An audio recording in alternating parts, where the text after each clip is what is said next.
Fierce and fantabulous day to my amazing and beautiful fams, and welcome to another TBC video. This video is for our TBC Book Party Chapter 14. Yes, it's been quite a journey. Pang 14th na natin to. But originally, 16 na yung mga book launches natin. The first book launch namin was 2016, the OG. And then we did TBC Grand Book Party noong 2020. And then noong 2021, nag-start kami tawagin siyang Chapter 1, Chapter 2, and so on. So now we have 16 book launches, and this is our TBC Book Party Chapter 14! And also, this is something very special kasi first time namin mag-launch ng mga ganitong klaseng libro. Classics. I love classics. I fell in love with classics because of 𝗧𝗵𝗲 when he mentioned in one of his YouTube videos about the metamorphosis ni Franz Kafka. And from then on, I just kept collecting and collecting classic books, specifically yung Collins classics kasi it's just aesthetically pleasing. So let's unwrap all of our newest classics. These are our TBC Classics. So we're gonna be launching 10 classic books, pero for the first batch, we're gonna be launching 5 books muna, and ano siya, collaborated with 5 of our TBC authors. You're gonna see it a little later kung ano yung sinasabi ko na may collaboration siya ng mga TBC authors natin dito sa TBC Classics. The reason I wanna launch classics sa TBC is because, same with me when I started reading, medyo shy away ako, lumayo ako sa mga classic books because I feel like ano siya la, you know, elitist yung mga wordings na ginagamit, mahirap siyang basahin, intindihin, ganyan. Maybe because when I was in high school, I read some of Shakespeare's works, and I said, oh my God, ganito pala yung mga classic books, ang hirap pala niyang basahin, intindihin, and so on. So I stopped and I ran away from classics, but then during the pandemic, I fell in love with classics, and I wanna share it with all of you guys na hindi mahirap magbasa ng classic books. And itong mga selection namin, itong 10 TBC Classics na pinili namin na i-launch are really very easy to read. And hindi sila gumagamit ng mga salita na mga thou shall not, mga ganun, mga thou, wala siyang ganun. Hindi siya Shakespearean yung language or yung type ng books na mga pinapublish ni Shakespeare, yung language na ginamit ni Shakespeare dun sa mga books na yun, ay hindi naman po ito ganon sa mga TBC Classics na pinili namin. Madadali lang na mga English na salita ang ginamit sa mga TBC Classics na ito, kaya sana ay tangkilikin nyo at basahin. Oh, ang dami ko chika, buksan na natin. I'm very excited. Let's open this up. So, ayan. Uy, first time ko rin ito makikita. I love it. Oh my God! Ang ganda nila lahat. So, as you can see, these are all very colorful. Yes, I designed them that way kasi I just want, you know, them to attract more young people and to tell them na, hey, classic books are really fun to read. And so I chose colorful covers for our TBC Classics. And they're, ayan, ito sila lahat. 5. There you go. Just bask into their beauty and exquisiteness. There you have it. So let's start off with TBC Classics, The Metamorphosis. Ayan siya, front cover. And syempre, it comes with a postcard and a bookmark. There you go, cuties. And then, ito na yung book itself. I'm super excited! Also, this is the first time na maglo-launch yung TBC ng ganitong type of books, like small books lang sila. This is 5x7 kasi sama ito ng mga poetry books namin. However, this is not perfect bound. Ano siya, hindi siya naka-perfect binding. Naka-ano siya, saddle stitching siya. But it still looks super nice. Ayan pala siya pag binuksan. So, cover. Ayan. Ayan. So, I was the one who did all of the design for the covers. And ako rin yung nag-layout nitong book na to. Ang ganda pa ng pagkaka-layout. I love it. Like, very simple lang siya. And sinasabi ko sa inyo collaboration, every book merong nagsulat na TBC author ng forward. So, for the Metamorphosis, nagsulat dito, I see Jahric Lago.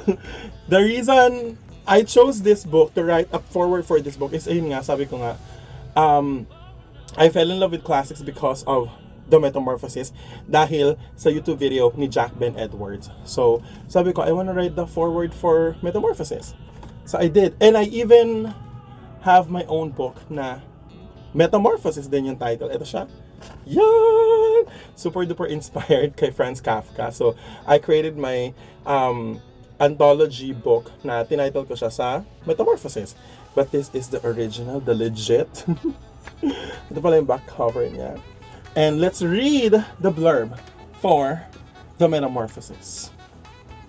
I really do have an appetite, but not for these things. Yun yung parang quote. In Franz Kafka's iconic story, the Metamorphosis, 𝗪𝗪𝗪𝗪 awakens as a colossal insect, sparking a surreal exploration of identity and alienation, and the quest for autonomy in a world that has metamorphosed alongside him. Entangled in his transformation, Gregor confronts a family ensnared in a delicate dance of fear, repulsion, and a nuanced symphony of sympathy and neglect. Kafka's timeless work remains a haunting and thought-provoking examination of the absurdity of life and the impact of transformation on the intricate bonds that tie us to our loved ones. And then it features a foreword by Jahric Lago, author of Nightjar, Metamorphosis, Dreamland, and 20 Nights in Heaven. And meron pala ditong 20 must-read classics curated by TBC Publications. So, sa dulo ng mismo libro, ayan, meron siyang 20 must-read classics na kinurate ng TBC. So, after you read this, pwede kayo mamili na susunod yung babasahin doon sa 20 must-read namin sa last 2 pages ng libro. So there you go! And this line, yung nakapagpa-inlove sa akin sa The Metamorphosis and classics in general.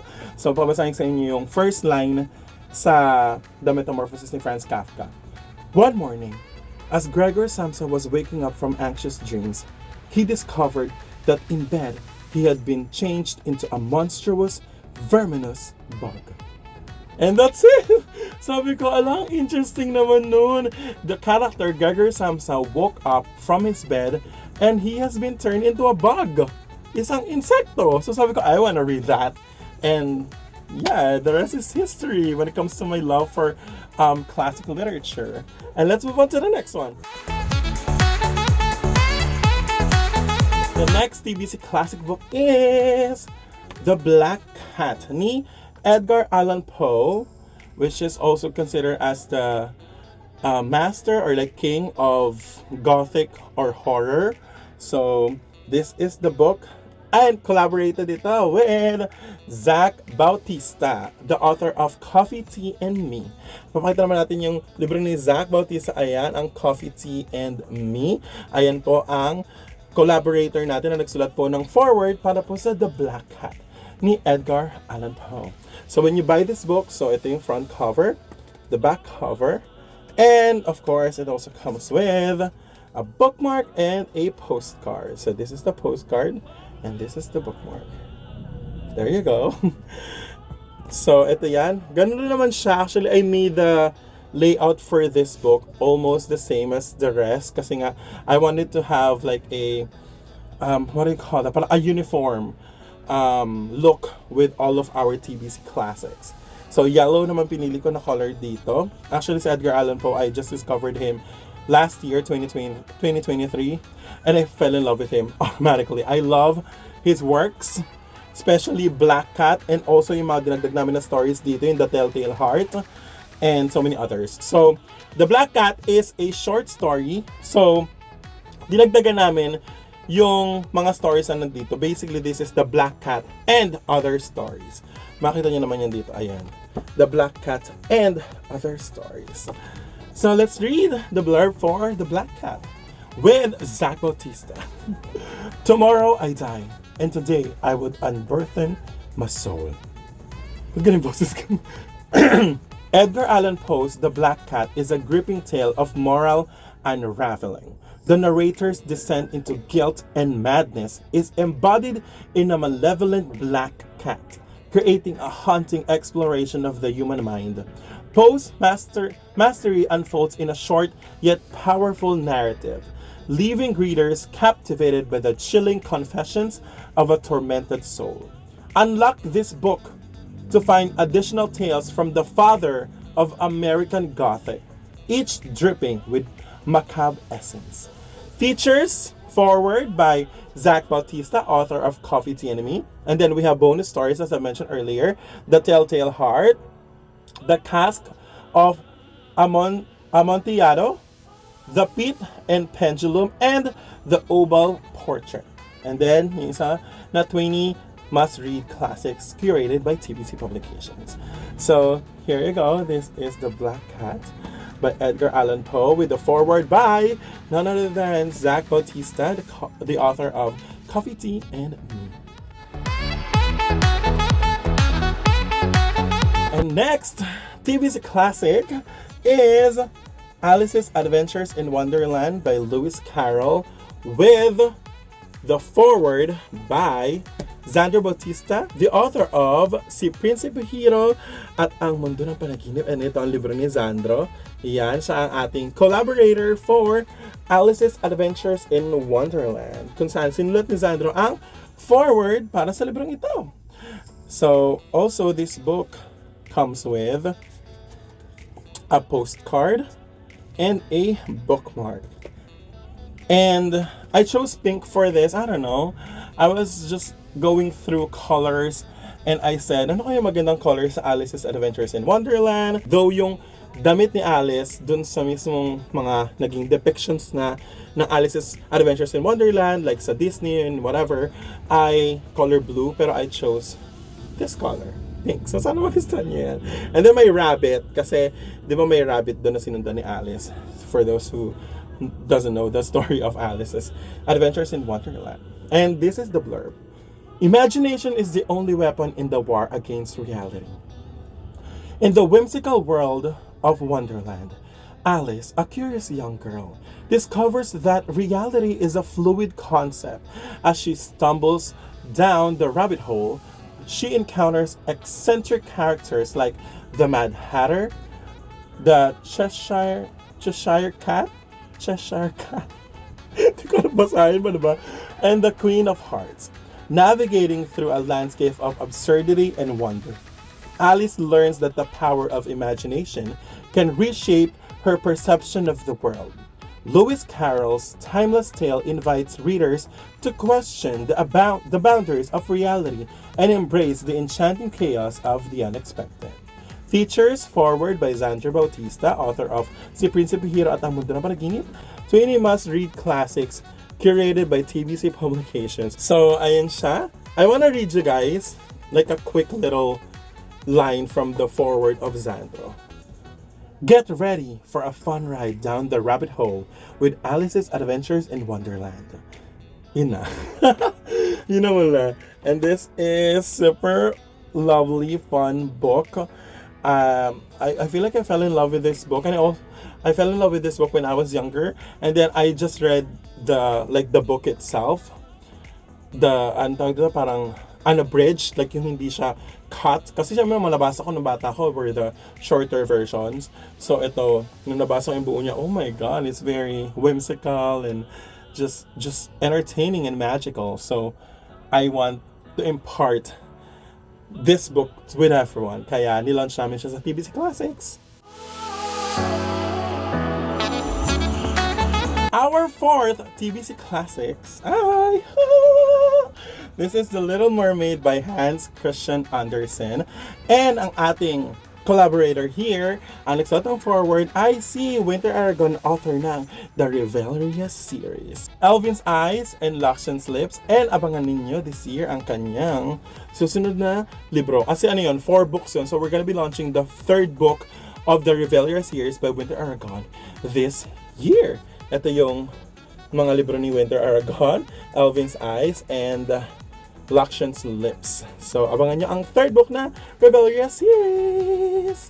So ito naman ang The Little Mermaid ni Hans Christian Andersen, and as you all know, if not, The Little Mermaid is also a short story katulad ng The Black Cat ni Edgar Allan Poe. So what we did here ay nagdagdag kami ng bonus stories for you. So pag binuksan niyo siya, pakita po alam mo na yung postcard and bookmark. And when you open it, makita niyo dyan nakalagay The Little Mermaid and Other Stories. So babanggitin ko mamaya yung mga dinagdag namin dito na additional stories. But first, let's read the blurb. A mermaid has no tears, and therefore, she suffers so much more. Ang ganda ng quote na yun na nakuha ko from The Little Mermaid. In the depths of the ocean, where enchanting realms unfold, there lived a mermaid named Ariel. Drawn to the world above, she dared to exchange her voice for a chance at love. As her hauntingly beautiful song echoed through the waves, it became a poignant reminder of sacrifice in the timeless pursuit of the heart's desire in Hans Christian Andersen's classic tale, The Little Mermaid. Plunge into the pages of this book and uncover more enchanting tales by Hans Christian Andersen. Features forward by Winter Aragon, author of the Revelria series and Once Upon a Stone. Bonus stories, The Real Princess, The Flax, The Daisy, The Pea Blossom, and The Snowman. So we have 5 bonus stories dito aside from the story na The Little Mermaid. And it also comes with our 20 must-read classics na recommendation para sa inyong lahat. So, to those na nakapanood na ng Little Mermaid yan, meron pang live action na pinanood ko rin yan kasama ng mga friends ko. But I feel like you still need to read this. Like, where the Disney story came from, really. Because I feel like finid tayo when we were younger na, ay, okay, Snow White and Cinderella and Little Mermaid, they're all happy tales. But when you read the classics, oh my freaking, like your mind's gonna blow. Kasi it's really different from the classic story of our most beloved children's stories or fairy tales are so different from the ones that have been shown to us through Disney and many other platforms. So, mas ano siya, mas morbid, mas may, kahit yung ano ba yung recent din na nabasa ko rin, The Wizard of Oz. Oh my God, ang daming nakakaloka na season. Wala pang bata pa itong story na to. So, mapapagano rin kayo sa The Little Mermaid if you guys, if you're gonna purchase this and read this. So, I hope that you get a copy of The Little Mermaid. And our last TBC Classics for this batch, we have... This is The Strange Case of Dr. Jekyll and Mr. Hyde by Robert Louis Stevenson. And ang ating forward ay sinulat ni Christian Kazuhiko, author of The Battle Cast Underground. And ayan yung libro ni Kazu. Ayan. So siya yung nagsulat ng forward for this book. Yeah. So pakita natin ang postcard and bookmark. And nung time actually na in-ask ko yung help ng mga TBC authors to write a forward for, you know, these classics, I asked them, like, hey, ano yung gusto nyong sulatan ng forward? So I made them choose, and Kazu chose The Strange Case of Dr. Jekyll kasi nabasa niya na daw to. And I chose violet or purple kasi army kasi si Bebe Love, si Kazu, army kasi siya. So I chose this color to represent him, yung pagiging BTS fan ni Kazu. So this is the book. I also love this. This is mystery. Tas merong mga scenes na morbid and all that. And they also, kung mapapansin nyo, lahat ng pinili namin na classic books are just short. Short lang yung stories nila. Like, yung dalawa collection of short stories, tas yung tatlo naman are just very short na mga kwento. So, may enjoy nyo talaga sila, and then you can read this in one sitting. So, para naman dito, let's read the blurb. Man is not truly one, but truly two. Sabi sa ating quote na pinili. In the haunting tale of the strange case of Dr. Jekyll and Mr. Hyde, Robert Louis Stevenson, I think it's Louis, examines the dual nature of humanity through Dr. Jekyll, a scientist who, driven by the belief in a hidden dark side within everyone, unleashes the malevolent Mr. Hyde. The novella delves into the internal struggle between good and evil, prompting profound reflections on human duality and the repercussions of disturbing the delicate balance within. As the narrative progresses, the distinction between virtue and vice becomes increasingly unclear, inviting readers to contemplate the enduring theme of the shadows within the human soul. Features forward by 𝗪𝗖𝗍𝗃, author of 𝗏𝗏𝗏𝗏 Underground and the �XX Must Read Classics, curated by TBC Publications. So there you have it. Medyo mahaba dito yung, ito pala yung first, and then there. Classic tale. That's strange. Maganda rin yung sinabi ni Kazu dito na forward for this book. I love this. I love The Strange Case. I read this in one sitting, and I was listening to the audiobook as well while reading the classic book. Just gives you that, the chilliness, the feels. I love it. It's para siyang Rodora X ganun. And there you have it. Yeah, so these are our 5 books for our new series, new project, TBC Classics. Batch 1 pa lang to. Abangan nyo yung batch 2 namin na mag-release ulit kami ng 5 books like these. And may collaboration rin yun with 5 different authors ulit sa TBC Publications. I hope that you guys will be able to grab a copy of these 5 amazing books. So we got The Metamorphosis, The Strange Case of Dr. Jekyll and Mr. Hyde. We got The Little Mermaid, Alice's Adventures in Wonderland, and The Black Cat. Thank you so much sa 5 authors na nagsulat ng forward para sa mga libro na ito. Namely, myself, si 𝗪𝗖𝗍𝗃, si Zach Bautista, si Xandra Bautista, and si Winter Aragon.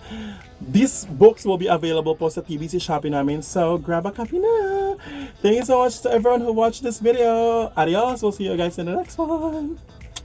And I like it. Oh, gee, I'm gonna take him to the trunk and listen, baby.